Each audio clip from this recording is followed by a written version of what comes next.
आप देख रहे हैं श्री हरि कृपा आश्रम चैनल। संस्थापक स्वामी श्री हरि चैतन्य पुरी जी महाराज।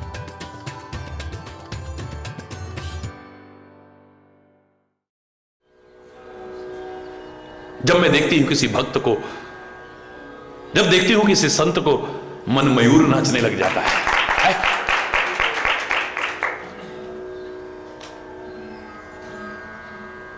भगत देख राजी हुई, जगत देख रोई। और जब जगत आता है, जगत की बातें चलती हैं, तो दिल रोता है, क्यों आया होगा, क्यों टाइम बर्बाद कर रहा है मेरा। देख करके खुशी नहीं होती है, ये लगता है कि कब जाएगा, कब जाए। फालतू बातों में अपना भी टाइम बर्बाद, हमारा भी टाइम बर्बाद कर रहा है? एक भक्त के साथ बैठेंगे, संत के साथ बैठेंगे, कुछ ऐसी बातें आएंगी कि हमारे भी जीवन का उद्धार होगा, उसके जीवन का भी उद्धार होगा। भगत देख राजी हुई, जगत देख रोई। मेरे तो गिरधर गोपाल दूसरो ना कोई। जाके सिर मोर मुकुट मेरो पति सोई। मेरे तो गिरधर गोपाल दूसरो। असुहन जल सींच सींच प्रेम बेल बोई। असुहन जल सींच सींच प्रेम बेल बोई। अब तो बेल फैल गई आनंद फल होई। मेरे तो गिरधर गोपाल दूसरो न कोई।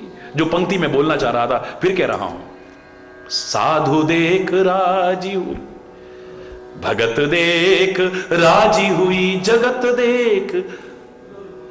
हरि बोलना, मन मयूर नाच उठता है। आप हर एक को अच्छे लगेगा, गारंटी नहीं है। जब सूर्य सबको अच्छा नहीं लगता, बादल सबको अच्छा नहीं लगता, भगवान सबको अच्छे लगे क्या? वो कन्हैया जिसने सारी दुनिया को दीवाना बना रखा है, उसकी जान लेने के पीछे पड़े थे लोग। 2 दिन चैन से नहीं रहने दिया उसे। लेकिन उसकी विशेषता देखिए, जो हमें सिखा रहा है, फिर भी चैन की बंसी बजाता है। ऐसी विकटता में भी, ऐसी विषमता में भी, ऐसी प्रतिकूल परिस्थितियों में फिर चैन की बंसी बजाना, ये कन्हैया ही कर सकता है, और कौन करेगा? हरि बोल। कारागार में पैदा होना, पैदा होते ही माता पिता से बिछुड़ जाना, दुनियावी रूप में देखे तो है। गोकुल में पहुंचे तो वहां भी चैन नहीं है। कभी पूतना मारने आ रही है, कभी अघासुर मारने आ रहा है, कभी बकासुर मारने आ रहा है, कभी ये असुर मारने आ रहा है, कभी वो असुर मारने आ रहा है? वहां से भागे तो फिर नंदगांव में आए हैं। नंदगांव में भी आए तो चैन से एक दिन नहीं बैठे हैं। कामा की दिव्य भूमि पर आकर के गौचारण किया है, और यहां भी कितने राक्षसों का वध किया है, अनंत लीलाएं की है। यहां पर गौचारण यहां किया है।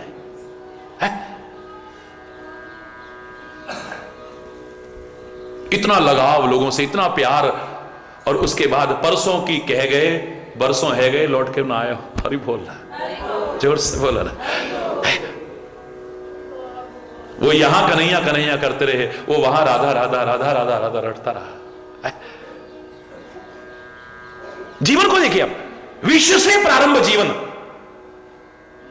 पूतना ने आकर के विश्व भरा दूध पिला करके मारने की कोशिश की है, और लीला का संवरण भी जहर बुझे तीर से है।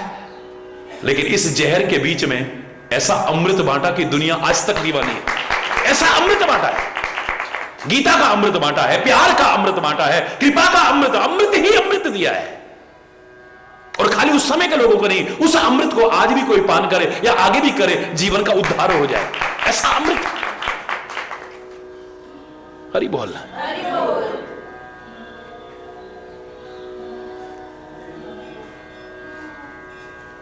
वो सबको अच्छा लगा है? तो तुम सबको अच्छे लगोगे, गारंटी है कोई? फिर तुम अच्छे हो या बुरे हो, कैसे निष्कर्ष निकालोगे आप? बोलिए। संतों महापुरुषों के साथ इस समाज ने क्या क्या नहीं किया है। महावीर स्वामी पर कील ठोकने वाले भी इसी समाज के लोग थे। महात्मा बुद्ध को प्रताड़ित करने वाला यही समाज था। मीरा की निंदा और चुगली करने वाला अपमानित करने की कोशिश करने वाला यही समाज था। ईसा मसीह को क्रूस पर लटका करके ठोकने वाला यही समाज है। महात्मा गांधी को गोली मारने वाले यही है। दयानंद को कांच के टुकड़े खिला के मारने वाले यही है। हर व्यक्ति हर एक को खुश कर पाया। भ्रम में मत रहना, हरि बोलना। अब हर कोई तो आपसे खुश नहीं हुआ, तो आप अच्छे हो या बुरे क्या गारंटी है? आप अच्छे हो या बुरे है दुनिया के कहने पर मत समझना। कभी शांत होकर के, निष्पक्ष होकर के अंतरात्मा की आवाज सुनना। तुम्हारी आत्मा बता सकती है, या महात्मा बता सकता है, या परमात्मा बता सकता है, बस और कोई नहीं। और इसलिए मैं कहा करता हूं, कभी भी दुनिया की नजरों से जो गिरा है नहीं गिरना है। कभी भी कोशिश नहीं करना, अपनी तरफ से पूरी कोशिश करना दुनिया की नजरों से भी ना गिरे। लेकिन एक बार दुनिया की नजरों से जो गिरता है ना, उसकी उबरने की संभावना हो सकती है। लेकिन जो आत्मा की नजर में गिर गया, जो महात्मा की नजर में गिर गया, या परमात्मा की नजर में गिर गया, वो फिर कभी उबर नहीं पाएगा। शायद इसीलिए लोग प्रार्थना करते थे। कितनी सुंदर प्रार्थना है, बोलोगे? एक पंक्ति खाली। नजरों से गिराना ना, चाहे जितनी सजा देना। नजरों से गिराना ना, चाहे जितनी सजा देना। नजरों से जो गिर जाए, दुनिया की नहीं, तेरी नजरों से जो गिर जाए, मुश्किल ही संभल पाए। भगवन तेरे चरणों की गर धूल ही मिल जाए, सच कहती हूं मेरी तकदीर संवर जाए। नजरों से गिराना ना। पहले हमें ऐसी कोई क्रिया, ऐसा कर्म, ऐसी चेष्टा, ऐसा व्यवहार नहीं करना कि हम दुनिया की नजरों से भी गिरे। लेकिन दुनिया तो अपना अपना नजरिया है इनका देखने का, हर एक को। और अवतारों की छोड़ो, मर्यादा पुरुषोत्तम जिन्होंने कदम कदम पर मर्यादा का पालन किया, इस समाज के सामने जब खड़ा कर दिया, जिनका नजरिया खराब था, जिनकी नजर खराब थी, वो वहां भी कमियां ढूंढ देते हैं। काहे का मर्यादा पुरुषोत्तम बाली को चुपके मार दिया? काहे के मर्यादा पुरुषोत्तम गर्भवती सीता को जंगलों में भटकने को छोड़ दिया? अंतर्यामी भगवान है तो क्या आवश्यकता है? बेचारी नारी हमेशा परीक्षा ही देती रहेगी, अग्नि परीक्षा ले रहे हैं। काहे की मर्यादा? शंभू का वध कर दिया। काहे के मर्यादा पुरुषोत्तम, काहे के कितने प्रश्न दाग देते हो पट्ट करके। हरि बोलना। जिसकी आंख पर काला चश्मा चढ़ा है, उसके सामने कितना भी श्वेत वस्त्रधारी बैठा हो, काला ही नजर आएगा, सफेद नजर नहीं आ सकता है। ये अब नजर ही खराब हो गई है, नजरिया खराब हो गया है, तो सामने का व्यक्ति अच्छा लगेगा हो ही नहीं सकता है। जब भगवान को नहीं छोड़ते हो तो फिर किसको छोड़ोगे? हरि बोलना, जोर से बोलना है।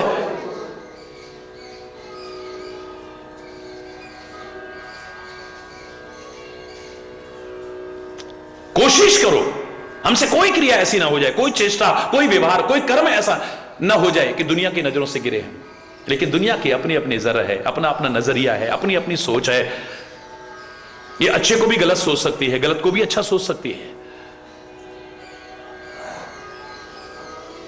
आधे से ज्यादा समस्या हमारे जीवन में कैसे पैदा होती हैं? एक तो गलत लोगों से हम कुछ अच्छा पाना चाहते हैं, और आधी समस्या अच्छे लोगों को हम गलत समझ बैठते हैं, बाद में फोटो लगा के पूजा करते हैं। हरि बोलना, जोर से बोलना। इस समाज में जो स्थितियां आती हैं, हम अच्छे लोगों से गलत उम्मीद लगा बैठते हैं, अच्छे लोगों में कमियां देखते हैं, उनको समझ नहीं पाते, और गलत लोगों को अच्छा समझ करके उनसे अच्छी उम्मीदें लगा बैठते हैं, तो दुखी होते हैं फिर। हरि बोलना, जोर से बोला। विचार करना कभी। पहले कोशिश करें कि दुनिया की नजरों से भी न गिरें, लेकिन इनका नजरिया है, हो सकता है हम अच्छे भले चले फिर भी इनको गलत नजर आ जाए, हो सकता है। तो फिर क्या करो? फिर कम से कम ऐसा मत करना कभी जिससे अपनी आत्मा किसी सच्चे महात्मा या परमात्मा की नजरों में गिर जाए, क्योंकि उनकी नजरों से अगर गिर गए फिर उबरने की संभावना नहीं है। एक छोटा सा उदाहरण सुना करके विराम दूंगा। श्री राम कहने लगे, वानरों, तुमने अद्भुत आश्चर्य किया है, समुद्र पर सेतु निर्माण, पानी पर पत्थर तैरा रहे हो। वाह वाह वाह वाह वाह, न भूतो न भविष्यति, न ऐसा था न कभी हो पाएगा, महानतम आश्चर्य करके दिखा दिया तुमने। वाह भाई, वाह भाई। वानर बोले, क्यों प्रभु शर्मिंदा कर रहे हो, हम कौन होते कुछ करने वाले, करते हो तुम कन्हैया, मेरा नाम हो रहा है। करने वाले आप, कराने वाले आप, और हमको दे रहे हो श्रेय। वो कहते नहीं प्रभु आपने किया है, वो कहते नहीं तुमने किया है। भगवान बोले, बहस में तो समय नष्ट होगा, व्यर्थ के चिंतन में, व्यर्थ के कार्यों में, व्यर्थ की वार्तालाप में एक क्षण भी नष्ट करना समझदारी नहीं हो सकती। ये तो अंतरहित बहस है। तुम कहोगे प्रभु आपकी कृपा है, मैं कहूंगा नहीं आपकी कृपा से हुआ। ऐसा करते हैं, चलो परीक्षा करके देखते हैं। हाँ हाँ प्रभु परीक्षा करके देख लो, ये सब आपके महिमा है। बोले, अगर तुम दूर दूर से पहाड़ ना लेके आते, नल और नील उनको न छूते, जो श्राप था आज वरदान सिद्ध हो रहा है, तो कैसे तैरते? बोले, प्रभु समुद्र की लहरों पर अगर ये तैरने भी लग जाते तो लहरों में एक पत्थर वहां जाता है, एक पत्थर वहां जाता है, एक चट्टान वहां जाती है, एक उधर, एक पहाड़ जो हम डालते एक उधर बह के जाता, एक उधर। ये सेतु के रूप में इकट्ठे होकर के कैसे हैं? बोले कैसे हैं? बोले, वानर दूर दूर से बड़े बड़े पहाड़ और चट्टान लाते हैं, नल और नील उनको छू करके तैरने लायक बनाते हैं। लेकिन हनुमान क्या करता है, एक पहाड़ पर लिखता है रा, दूसरे पर लिखता है मां, सीमेंट और सरिये की जरूरत नहीं, आपके नाम के प्रताप से सब जुड़ करके इकट्ठे हो जाते हैं, सब इकट्ठे हो जाते हैं।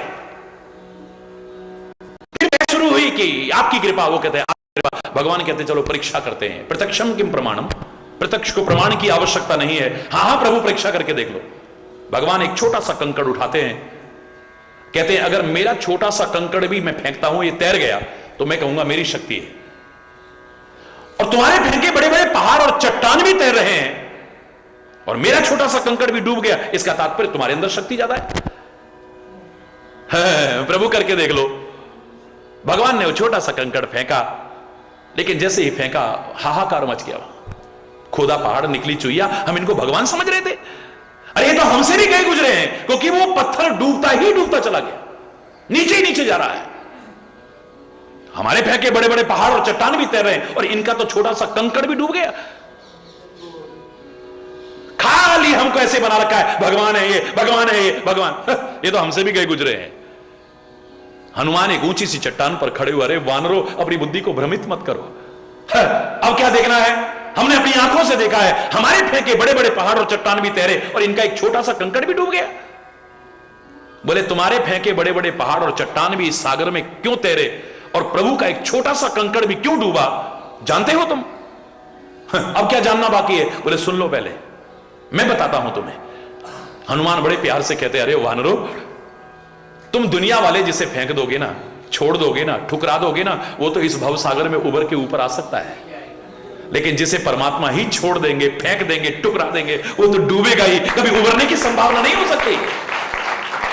जिसे परमात्मा ही फेंक देंगे, वो कभी उबर करके ऊपर नहीं आएगा। इसलिए दिल से प्रार्थना करते रहना, ऐ परमात्मा, हमसे कोई ऐसी क्रिया, कोई चेष्टा, कोई व्यवहार ऐसा ना हो जाए हम दुनिया की नजरों में भी गिरे। पर ये दुनिया वाले कब समझ पाए हैं किसको? आप कोई नहीं समझ पाए। कोशिश करेंगे हम, लेकिन आखिर में हम यही कहते हैं, हमसे कोई कर्म, कोई चेष्टा, कोई व्यवहार, कोई आचरण ऐसा ना हो जाए कि हम अपनी आत्मा की नजरों में गिर जाएं, महात्माओं की नजरों में गिर जाएं, या परमात्मा तेरी नजरों में कभी गिर जाए। ऐसा ना हो जाए। नजरों से गिराना ना, चाहे जितनी सजा देना,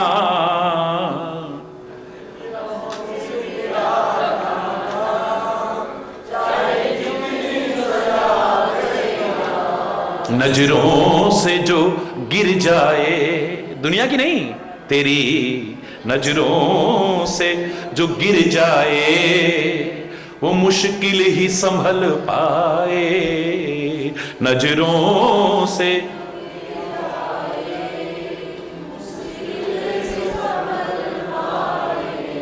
भगवन तेरे चरणों की गर धूल ही मिल जाए राधे तेरे, बोलो ना। सच कहती हूं मेरी तकदीर संवर जाए,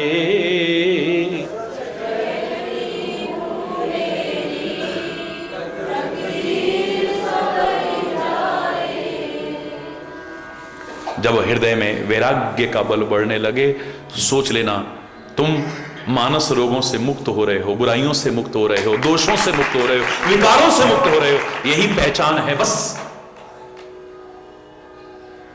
बीमारियों पर कई बार भूख खत्म हो जाती है, आपकी भूख बढ़ने लग जाए। काय की भूख, खाने की नहीं।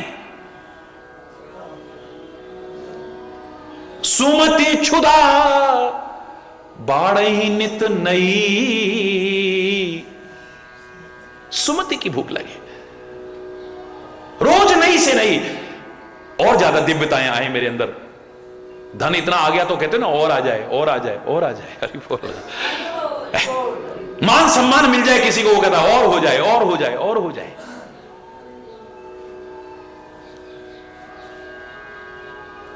ये विनाशी चीजों के लिए तो बहुत तुम्हारे मन में आता है, और हो जाए, और हो जाए, और हो जाए। तेरी भक्ति और हो जाए, और हो जाए, और हो जाए।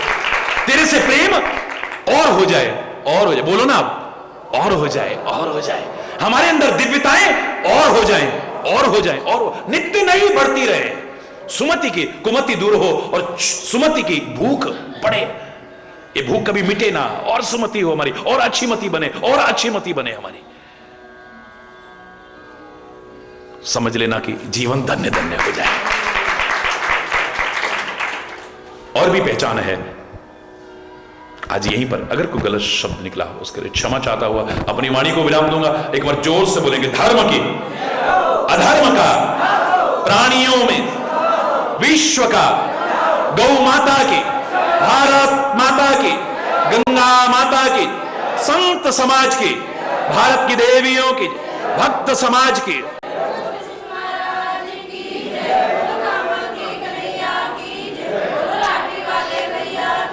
बोलो वृंदावन बिहारी लाल की जय। जय जय श्री राधे श्याम राम।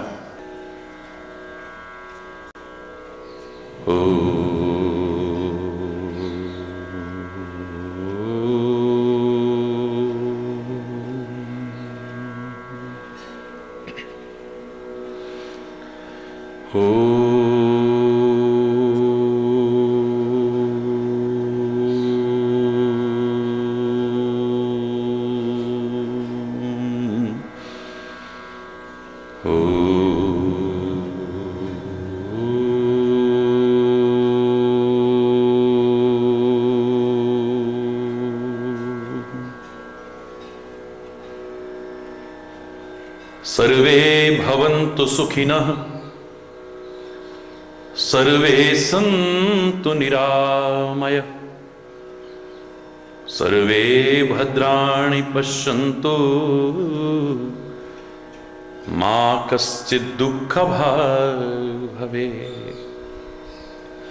ओम शांति शांति शांति। ओम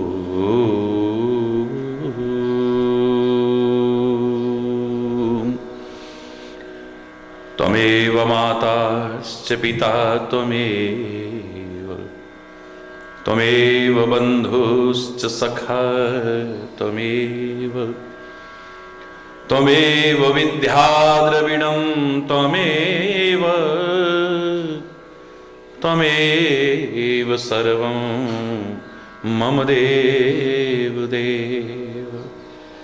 ओम शांति शांति शांति। हो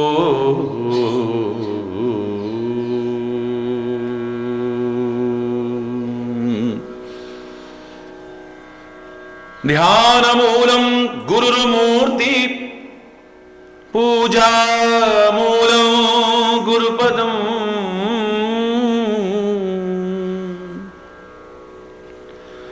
मंत्रमूलं गुरुर्वाक्यं मोक्षमूलं गुरुकृपा। ओम शांति शांति शांति।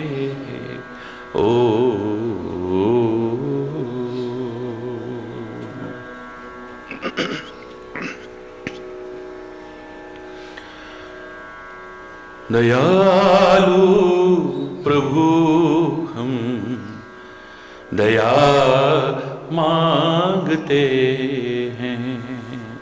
दयालु प्रभु हम दया मांगते हैं। तुम्हारे हैं तुमसे कृपा चाहते हैं। तुम्हारे हैं तुमसे कृपा चाहते हैं। दयालु प्रभु हम दया मांगते हैं।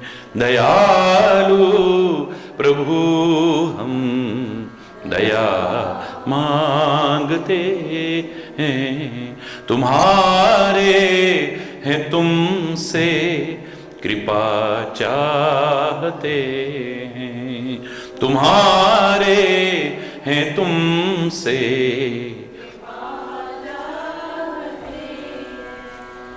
शरण जो भी आता उसे ना हटाते। शरण जो भी आता उसे ना हटाते। दुखियों को दुख से सदा ही छुड़ाते। दुखियों को दुख से सदा ही छुड़ाते। चरणों में तेरे जगह चाहते हैं।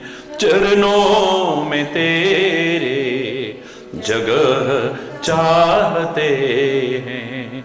तुम्हारे हैं तुमसे कृपा चाहते हैं। तुम्हारे हैं तुमसे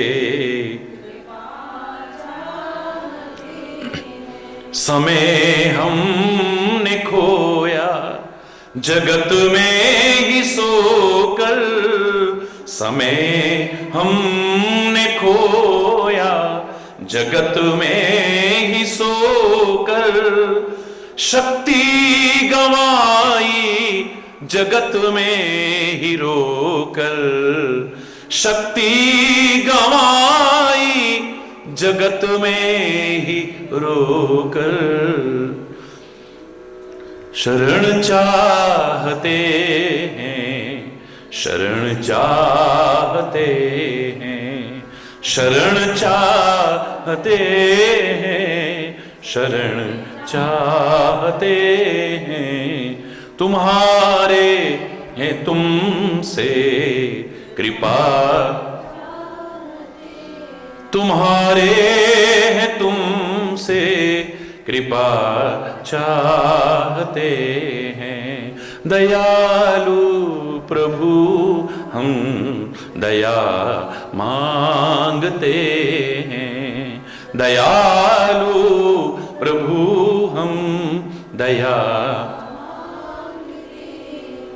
नहीं कोई दुनिया में अब है हमारा। नहीं कोई दुनिया में अब है हमारा। हमें तो जगत में तुम्हारा सहारा। हमें तो जगत में तुम्हारा सहारा।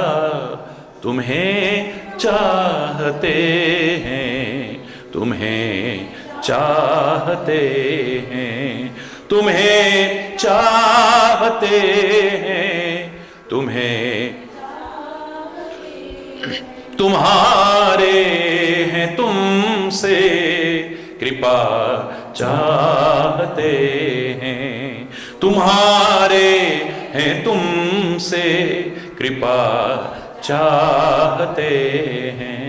दयालु प्रभु हम दया मांगते हैं, दयालु प्रभु हम दया।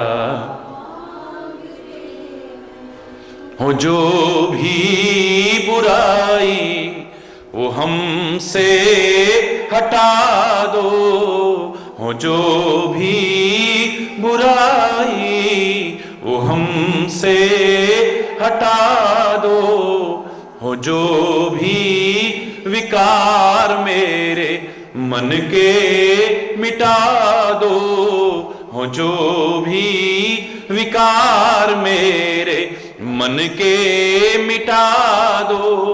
जीवन का सच्चा मार्ग दिखा दो, जीवन का सच्चा मार्ग दिखा दो। यही चाहते हैं, यही चाहते हैं, यही चाहते हैं, यही चाहते हैं। तुम्हारे हैं तुमसे कृपा चाहते हैं, तुम्हारे हैं तुमसे चाहते हैं।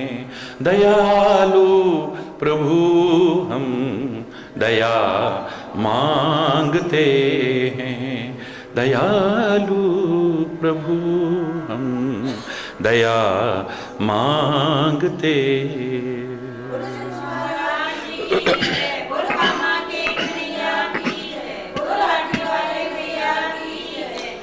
हरि बोल, हरि बोल। मानस रोगों से सब पीड़ित हैं, नजर हर एक को नहीं आते हैं। जान जाओ, रोगों के कुछ घटने की संभावना हो सकती है, लेकिन नष्ट नहीं होते हैं। नियम, धर्म, आचार, तप, ज्ञान, यज्ञ, जप, दान इत्यादि दवाइयां खाकर के भी ये समूल नष्ट नहीं होते हैं। हो सकते हैं ये समूल नष्ट हो सकते हैं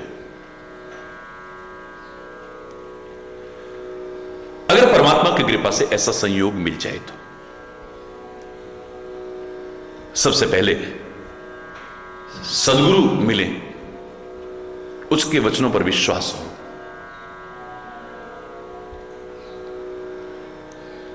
क्योंकि इन बीमारियों की जड़ क्या थी? मोह सकल व्याधिनकर मूला। इन व्याधियों की, इन मानस रोगों की जड़ तो मोह था ना। और सदगुरु की प्रार्थना में हम कहते महामोह तम पुंज जासु वचन रवि कर निकर। मोह नहीं, महामोह रूपी अंधकार का विनाश करने में सक्षम है जिनके वचन रूपी सूर्य की किरण है। जब जड़ ही समाप्त हो जाएगी तो रोग नहीं टिक पाएगा। अज्ञान समाप्त हो जाए, भ्रम समाप्त हो जाए, आसक्ति समाप्त हो जाए, अवश्य ही ये रोग समूल नष्ट हो सकते हैं। सद्गुरु मिले जाहि जिमि संशय भ्रम समुदाय। मोह माने भ्रम, संशय भ्रम के समुदाय नष्ट हो जाते हैं। और बिनु गुरु होए कि ज्ञान, मोह माने अज्ञान, अज्ञान तिमिरांधस्य ज्ञानांजन शलाकया चक्षुरन मीलतनयेन तस्मै श्री गुरवे नमः। जो ज्ञान की शलाका डाल करके अज्ञान रूपी तमस से हो चुके हमारे नेत्रों को, अंधे नेत्रों को खोल करके रख दे, वो सदगुरु है।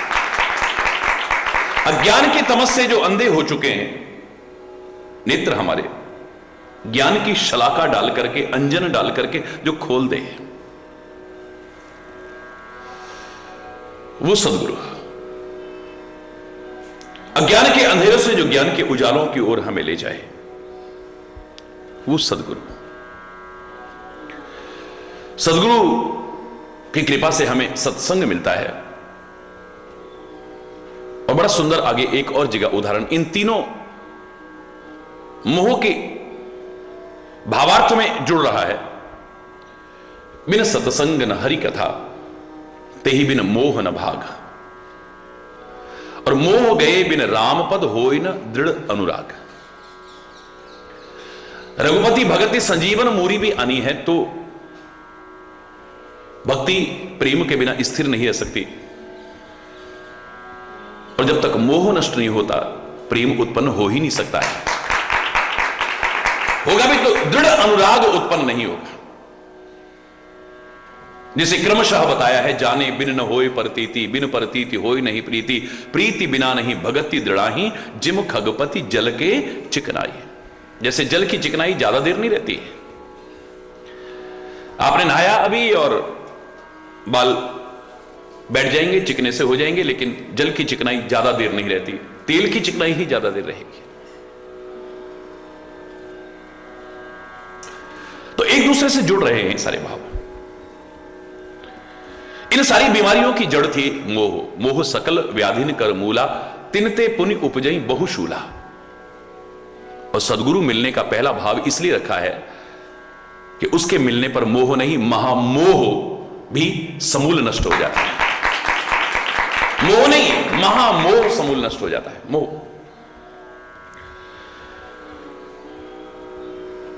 परमात्मा की कृपा से सदगुरु मिले।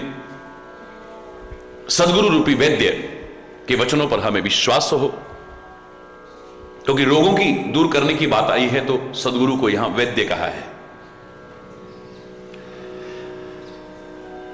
मीरा भी कहती है ना कि लोग वैद्य के पास ले गए, डॉक्टर के पास ले गए, लगता है इसको कोई रोग लग गया है।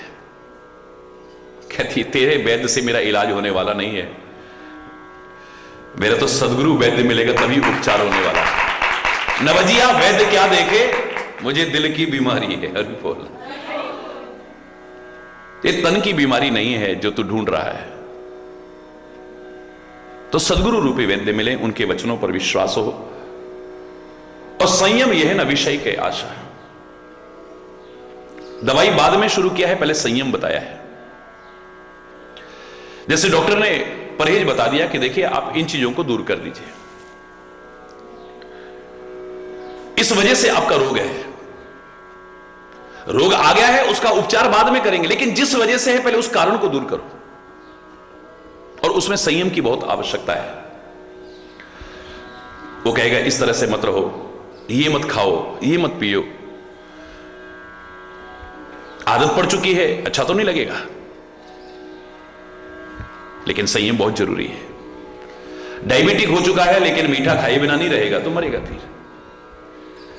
ब्लड प्रेशर का पेशेंट है और बहुत ज्यादा तीखा, नमकीन, तला भुना खाएगा, बहुत ज्यादा टेंशन में रहेगा, तो फिर कौन बचाएगा उसे? दवाई क्या करेगी उसमें?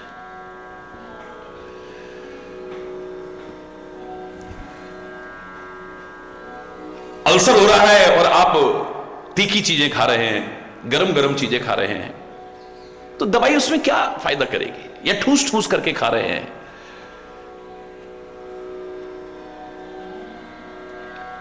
हमारे आयुर्वेद का सिद्धांत क्या था? अजीर्णे विष भोजनम।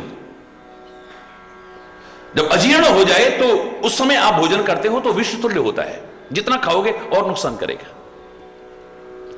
वहां लंघन बताया गया है कि इस समय आप भोजन न करें तो ज्यादा बेहतर रहेगा। हरि बोल। और करें भी तो इस तरह का भोजन करें। आपको भूख नहीं है, पेट भरा हुआ लग रहा है और फिर ऊपर से ठूस रहे हैं आप, समझ लीजिए आप शरीर को लाभ नहीं पहुंचा रहे हैं, नुकसान पहुंचा रहे हैं। अनभ्यासेन विषम विद्या अजीर्णे विष भोजनम। जब अभ्यास में नहीं आती है तो विद्या भी विषतुल्य हो जाती है, यानी भूल जाते हैं। रिपीटेशन जरूरी है। कोई भी विद्या हो आपकी, आप उसको दोहराते रहेंगे तो आपको याद रहेगा। यदि आप रिपीट नहीं करेंगे, बार बार रिपीट नहीं करेंगे, बार बार याद नहीं करेंगे, भूल जाएगी, विषतुल्य हो जाएगी, क्योंकि अधूरा जानेंगे आप। और a little knowledge is always dangerous. पूर्ण ज्ञान रहेगा नहीं, आधा याद रहा आधा भूल गया, वो नुकसानदायक हो जाता है। कुछ चीजें ऐसी उन्हें नहीं दोहराया तो गड़बड़ हो जाएगा। पुराने गांव में बुजुर्ग लोग कहा करते थे, बड़े प्रश्न पूछा करते थे, सिंपल एकदम साधारण, कि बेटा पान सड़ा क्यों?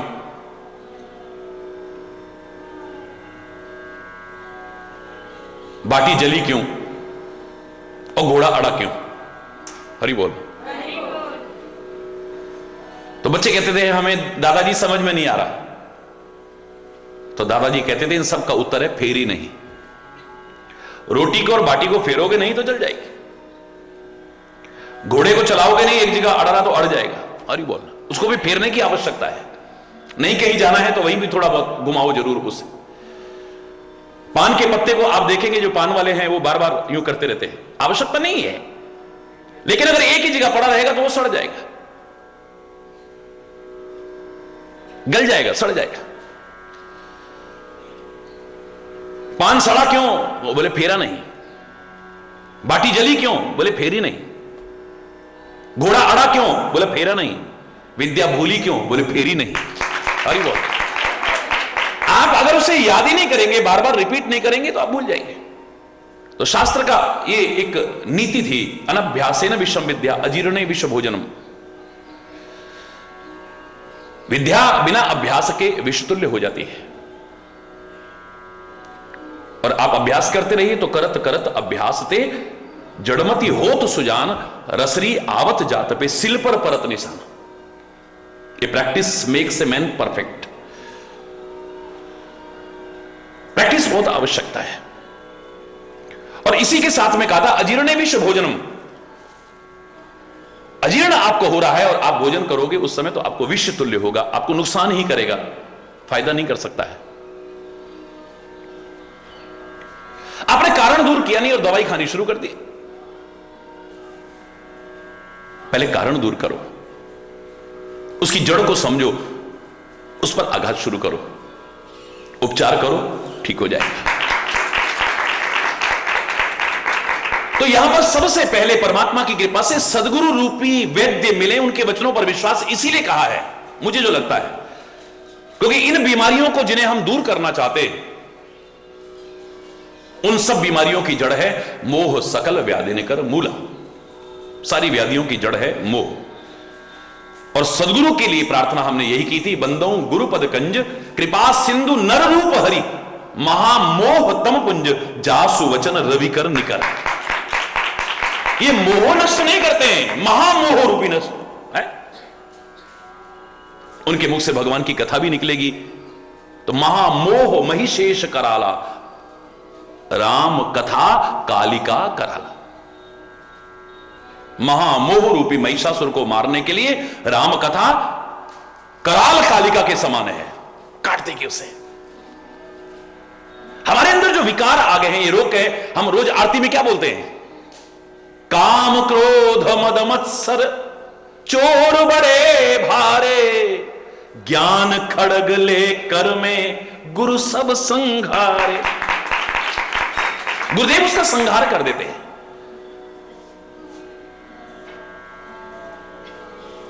उस शक्ति की तरह धातु की तलवार तो उनके हाथ में नहीं होती है, लेकिन ज्ञान की खड़ग जरूर उनके हाथ में है। उस ज्ञान की खड़ग के नीचे जो भी आ गया, यानी ज्ञान का आश्रय जिसने ले लिया, उसके विकार समाप्त हो सकते हैं। तो सदगुरु रूपी वैद्य वचन पर विश्वास हो और पहले संयम का है, अभी दवाई शुरू नहीं की है। हो सकता है आपका बिना दवाई के ठीक हो जाए। एक नहीं, मैं कितने उदाहरण बता सकता हूं। ब्लड प्रेशर बढ़ा हुआ है, ठीक है, साइलेंट किलर। कई बार तो पता ही नहीं चलता है कि हमारा बीपी इस तरह से हो रहा है, धीरे धीरे धीरे धीरे धीरे धीरे खत्म कर देता है। और जब पता लग गया तो हम सीधे दवाइयां खाना शुरू कर देते हैं। समझदार डॉक्टर कहता है कि थोड़ा कारण देखो कि आपको ब्लड प्रेशर क्यों बढ़ा है। कोई टेंशन तो नहीं रहता है, अरे साहब वो तो बस पूछो मत, 24 घंटे हरी बोल। नमक मिर्च मसाले ज्यादा तो नहीं खाते हो, है उसके बिना तो स्वाद ही नहीं लगता खाना, हरी बोल। पानी कितना पीते हो? बोले पता नहीं क्या बात साहब, पानी तो मैं पीता ही नहीं दिन भर, हरी बोल। वजन कितना है आपका? आपकी हाइट के हिसाब से 75 केजी होना चाहिए। कितना वजन है तुम्हारा? 92। ओ हरी बोल ना। कभी घूमते फिरते हो? साहब फुर्सत ही कहां मिलती है, सुबह का निकलता हूं, बैठा हूं, रात को आता हूं, आते ही सो जाता हूं बस। डॉक्टर कहेगा ज्यादा बढ़ा हुआ है इसलिए तुरंत तो दवाई दे रहा हूं। ऐसा करो, बाद में बिस्तर पर पड़ जाओ और फिर काम ना कर पाओ, उससे बेहतर है कि सुबह ही 1 घंटा रोज निकालो, वॉक किया करो। थोड़ा प्रातःकाल उठो, थोड़ा वॉक करना शुरू करो। दिन में 3 से 4 लीटर पानी पियो कम से कम। नमक मिर्च मसाले बिल्कुल कम कर दो, बिल्कुल कम। हो सके तो फीका खाओ, नहीं तो कम कर दो कम से कम। तला भुना बिल्कुल छूना भी मत। थोड़ी एक्सरसाइज करो, अपना वजन कम करो। ऐसे डॉक्टर की नहीं, सदगुरु रूपी डॉक्टर ने भी ऐसे लोगों को बताया। एक नहीं, मैं लाखों किस्से बता सकता हूं कि आइंदा उनको दवाई की आवश्यकता नहीं पड़ी, रोग समूल नष्ट हो गया।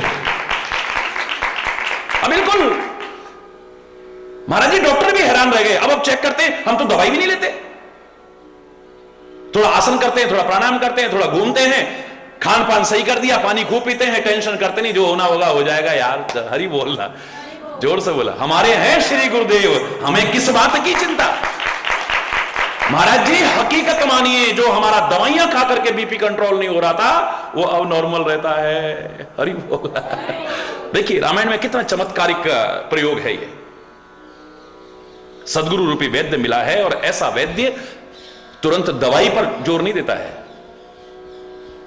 पहले किस वजह से रोग बढ़ रहा है उस पर संयम करना सिखाता है। हरि बोल। विषयों की जो आस रूपी दुर्बलता हो गई है तुम्हारे अंदर, बहुत सारी बीमारियां हमारे अंदर क्यों प्रवेश करती हैं? रोग प्रतिरोधक शक्ति हमारी कम हो जाती है, ठीक है। रोग प्रतिरोधक शक्ति जो कम हो जाती है उसकी वजह से मौसम बदला, कुछ को तुरंत कोल्ड हो गया, कुछ को क्यों नहीं हुआ? हरि बोल। चारों तरफ मच्छर हो रहे हैं, मलेरिया फैल रहा है, कुछ को हो रहा है, कुछ को क्यों नहीं हो रहा है? विचार करना। हरि बोल।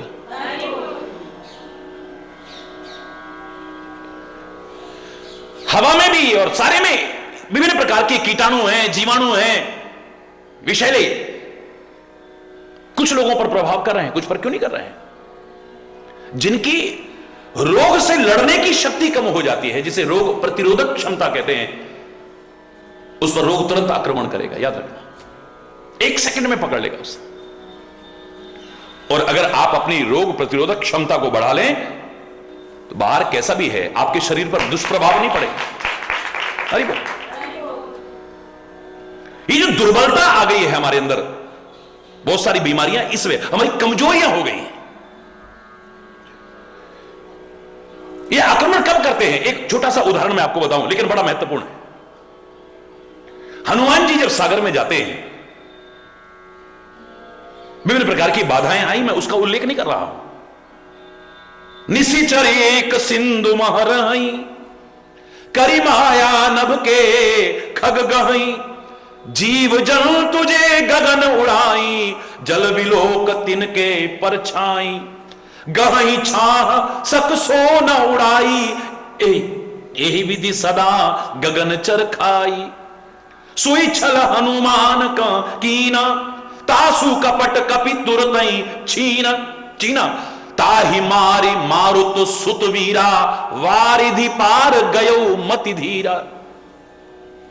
समुद्र में एक सिंगिका नाम की राक्षसी रहती थी।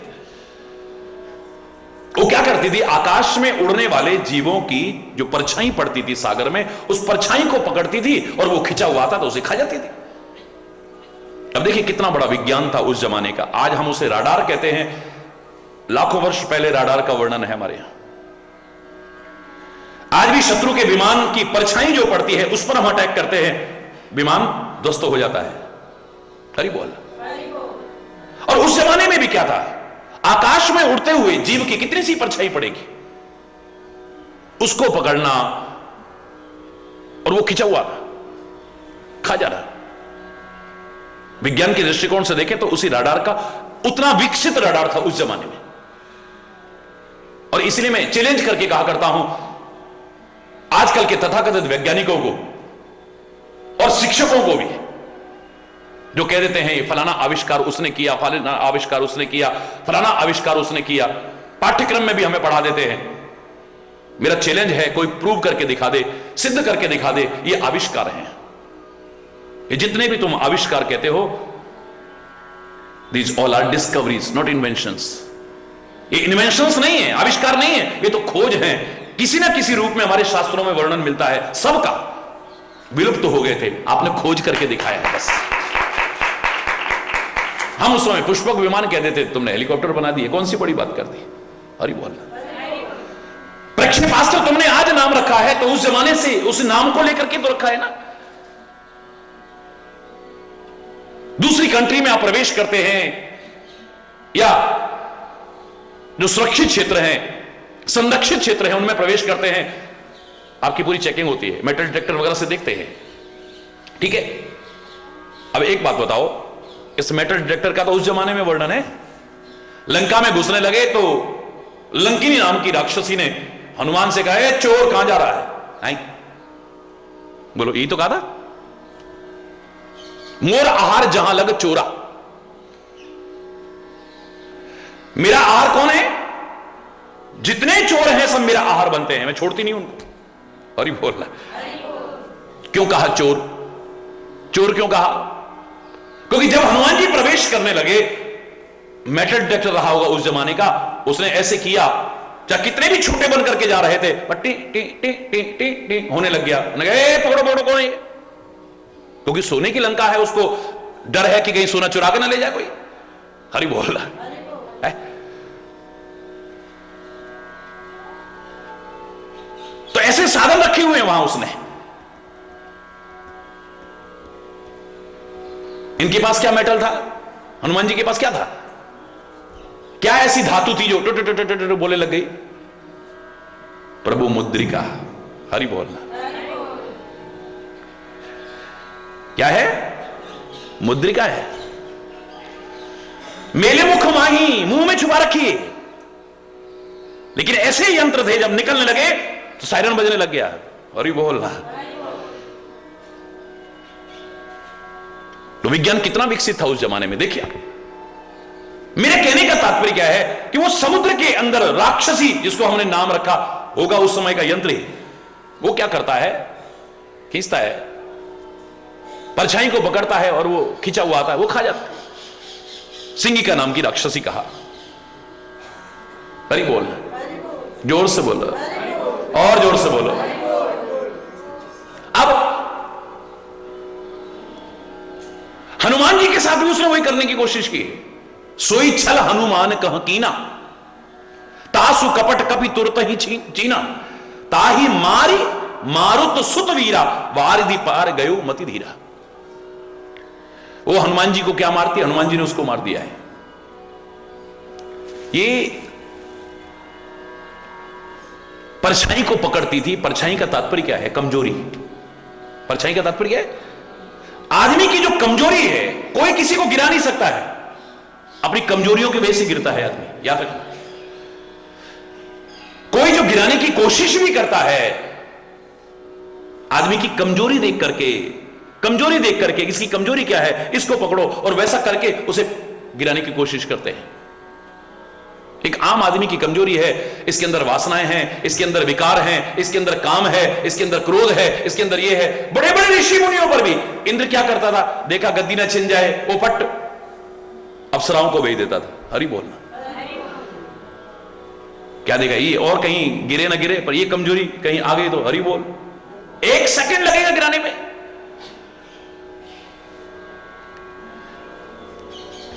कमजोरी देख करके गिराया जाता है, और ये कमजोरियां ही मारती हैं, कोई नहीं मारता है, याद रखना। पुराने जमाने में किससे सुनाते थे ना लोग, को बड़ा डकैत था, बिल्कुल राजा को चैलेंज करके आता था, इस समय आऊंगा, और आकर के डकैती वो वेश वूश बदल बुदल के, पता नहीं कैसे सुने नहीं, किससे है, कोई पकड़ नहीं पाता था उसको। आखिर में सैनिकों ने कहा भाई क्या किया जाए, बोले साहब एक जगह पकड़ा जा सकता है, वो फलाने अड्डे पर वो मुजरा देखता है शराब पी करके, हरि बोलना। रात को रोज वहां पे जाता है और वहां पर वो नृत्य देखता है और शराब वराब पीता है, नशे में चूर होता है। बोले बस यहीं पकड़ो जाके। क्या करते थे, चारों तरफ से घेर लिया, गए और जाकर के पकड़ लिया। अब इस कहानी को कहानी के रूप में मत लो, इतना बड़ा दिलेर आदमी जिसको कोई नहीं पकड़ सका, वो पकड़ा गया, काहे के कारण, अपनी कमजोरी के कारण पकड़ा गया, किसी और वजह से नहीं। बोलिए, कहीं ना कहीं कमजोरियां हमें मारती हैं। ये बाहर के रोग भी हमारे पर अटैक कब करते हैं, जब हमारे अंदर कमजोरी आ जाती है, हमारे रोगों से लड़ने की जो शक्ति खत्म हो जाती है, उसके कारण रोग हमारे अंदर सहजता से प्रवेश कर जाते हैं। हरि बोल। इसलिए कहा कि जब आदमी स्वस्थ होता है, इसकी पहचान कहां है, जब आगे मैंने सुनाया था कल, जानिए तब मन विरुज गुसाई, जब उर बल विराग अधिकाई। जबकि इसके अंदर, इसके हृदय में वैराग्य का बल बढ़ने लग जाए, ताकत बढ़ने लग जाए, तब समझ लेना कि रोग दूर हो गए, उन रोगों से लड़ने की शक्ति खत्म हो जाए। भाई कैंसर क्या करता है,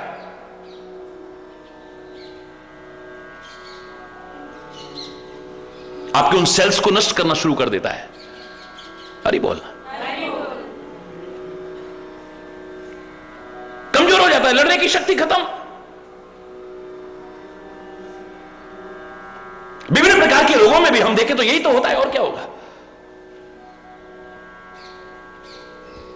कमजोर हो गया है।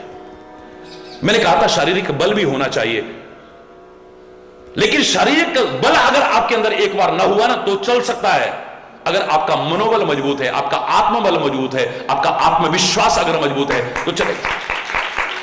आप बड़े बड़े ताकतवर जो ना कर सके उसे करके दिखा दोगे, काहे के बल पर, मनोबल के आधार पर, आत्मबल के आधार पर, आत्मविश्वास के आधार पर। आएगा वो टाइम, कोई विश्वास नहीं करेगा, ये 1.5 हड्डी का महात्मा गांधी इतना बड़ा काम कर गया। हरि बोलना, शरीर में ताकत नहीं है लेकिन मनोबल बहुत है, आत्मबल बहुत है। कहते हैं अंग्रेज आंखें नहीं मिला पाते थे, आत्मविश्वास लबालब भरा हुआ है, सेल्फ कॉन्फिडेंस, हम होंगे कामयाब, हम होंगे कामयाब, हम होंगे कामयाब, एक दिन पूरा है विश्वास, मन में है विश्वास, हम होंगे कामयाब। इसको कहते हैं आत्मविश्वास। और आप में से अधिकांश लोग शायद न जानते हो, देश हमारा आजाद कब हुआ, बोलो, बोलिए, 15 अगस्त 1947 को। लेकिन हमने आजादी दिवस, स्वतंत्रता दिवस कितने वर्ष पहले मनाना शुरू कर दिया था, मालूम है आपको? रावी नदी के किनारे पर यह घोषणा कर दी गई आजादी के इतने वर्ष पहले, 26 जनवरी के दिन, कि देश आजाद हो गया है? अंग्रेज घबराए, अभी देश आजाद तो हुआ नहीं, इन्होंने स्वतंत्रता दिवस मनाना शुरू कर दिया। 26 जनवरी के दिन मनाया जाता था हमारा स्वतंत्रता दिवस, बच्चों को पता ही नहीं। इतने वर्ष बाद 15 अगस्त 1947 को देश आजाद हुआ, तो स्वतंत्रता दिवस हमारा बदल गया। अब 26 जनवरी की बजाय क्या हो गया, 15 अगस्त हो गया। लेकिन स्वतंत्रता दिवस मनाते मनाते मनाते 26 जनवरी से हमारा दिल का लगाव इतना बढ़ गया कि उस पर्व को छोड़ने को मन नहीं किया। डॉक्टर भीमराव अंबेडकर की टीम ने हमारा संविधान तैयार किया, इतना समय पहले तैयार हो गया लेकिन लागू नहीं किया गया। प्रतीक्षा की गई कि 26 जनवरी का दिन आए, उस दिन लाभ करके गणतंत्र दिवस के रूप में मनाया जाए। यह इतिहास के बारे में कभी जानकारी लेने की कोशिश कीजिए। यह आत्मविश्वास नहीं है। इतने दमन सहने के बाद, इतने अत्याचार सहने के बाद अब खुलेआम घोषणा कर दिए, अंग्रेजों भारत छोड़ो, अंग्रेजों भारत छोड़ो, अंग्रेजों भारत छोड़ो। काहे के बल पे? हमारे पास न उतनी तोपें थी, ना हमारे पास उतनी बंदूकें थी, ना हमारे पास उतनी गोला बारूद था, लेकिन हमारे पास अब मनोबल जागृत हो गया है, आत्मबल जागृत हो गया, आत्मविश्वास जागृत हो गया। शरीर में बल होना चाहिए, बड़ी अच्छी बात है। शरीर भी स्वस्थ होना चाहिए, बड़ी अच्छी बात है, लेकिन उससे भी कहीं ज्यादा मन स्वस्थ होना चाहिए। हरि बोल।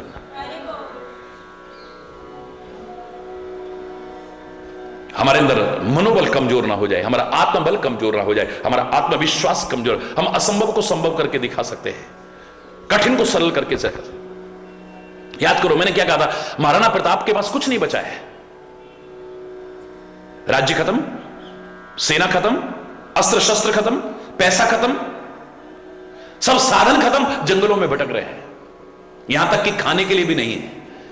अपनी भूख को बर्दाश्त करते, लेकिन अब हालत यह हो गई है कि जिगर के टुकड़े को जब भूख से बिलबिलाते देखा तो कलेजा बाहर आने लगा है, अब बर्दाश्त नहीं हो रहा है। आखिर में घास इकट्ठी की, उसी की रोटी बना करके ही चलो इसके अंदर कुछ तो जाएगा, इसके प्राण तो बचेंगे, भूख से मरेगा तो नहीं। लेकिन घास की रोटी भी बनाई है, उसे भी जंगली बिलाव आया, वो भी उठा करके ले गया। अरे घासरी रोटी ने जद बन बिलावड़ो ले भाग्यो,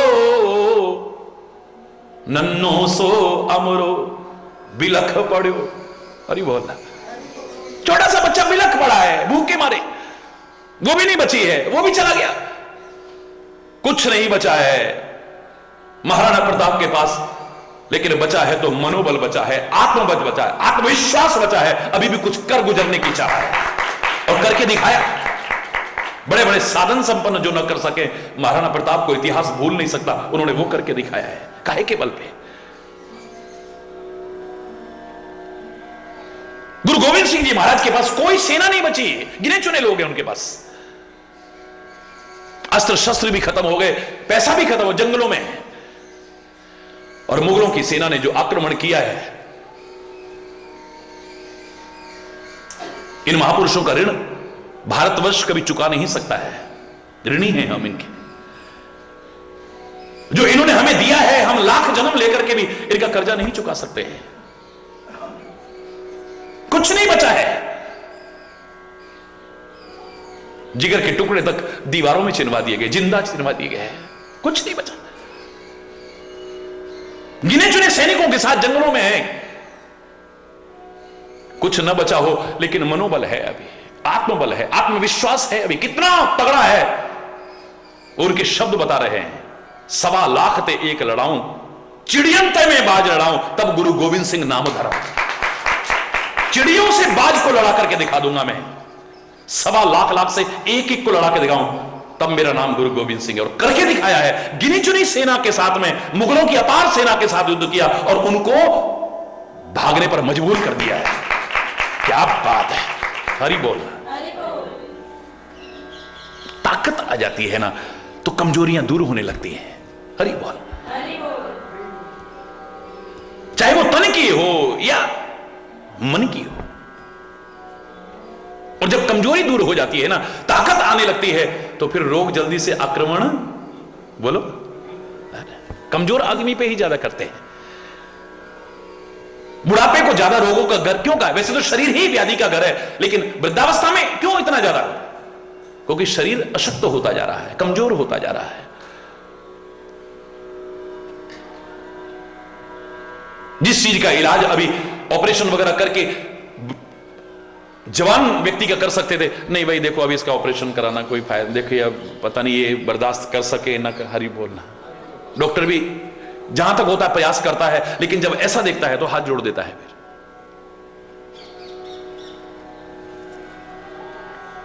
पहले संयम करो, रोग को समूल नष्ट करने की कोशिश, समूल नष्ट। एलोपैथी का भी बहुत महत्व है कई जगह पर, लेकिन ये क्या है, तुरंत रोग को दबाने की तो कोशिश करती है, लेकिन इसके साइड इफेक्ट बहुत हैं, याद रखना। एक दवाई आप खा रहे हो सकता है जिस रोग के लिए खा रहे हो उसमें कमी आ जाए, लेकिन कुछ और उत्पन्न हो सकता है, हरि बोलना, उसके साइड इफेक्ट हो सकते हैं। हो सकता है वो दवाई आपके लीवर पर दुष्प्रभाव डाल दे, हो सकता है वो दवाई आपकी किडनी पर दुष्प्रभाव डाल दे, हो सकता है वो दवाई आपके किसी अंग विशेष पर गलत प्रभाव डाल दे, हो सकता है वो एसिडिटी बढ़ा करके, और इसलिए साथ में और दवाइयां दी जाती है, हरि बोल।